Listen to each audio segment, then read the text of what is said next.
We've got travel analyst Mark Murphy on the phone who knows the fallout from something like this, whether you live in the area or not. It's certainly going to affect travel there. I do know, Mark, as we were doing this, of course, the Colorado fires a couple of years ago, that affected people who were vacationing from some of our nation's most pristine parks all the way to the California coast. So people sort of cancel plans and ask questions later.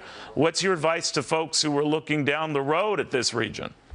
Well, number one, I'd look at the geographic area. It's fairly limited in the scope of California, so don't write off California as a tourism destination. Most of the places are open and operating normally outside of that immediate vicinity.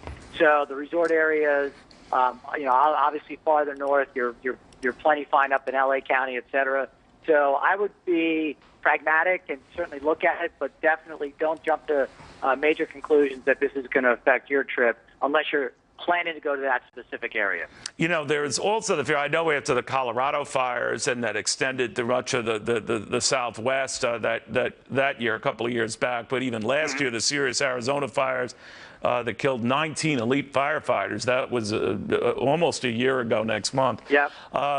People hear and see these kind of things. They see what's going on, and they say, well, what are travel safe areas to go? How do I avoid this? You're just saying, don't jump the gun. Don't jump the gun. And you know what? I think we're geographically challenged here in the U.S. in many cases. We hear of a wildfire in California, we think all of California is on fire. Same thing that happens in foreign countries when we hear about something going on in a foreign country. So again, it's use common sense, look at the area. Then when you're in these places, just as the officer said that was just on earlier, you got to use common sense. You don't hang out if they're telling you to evacuate, and you listen to those public officials because they're going to keep you safe.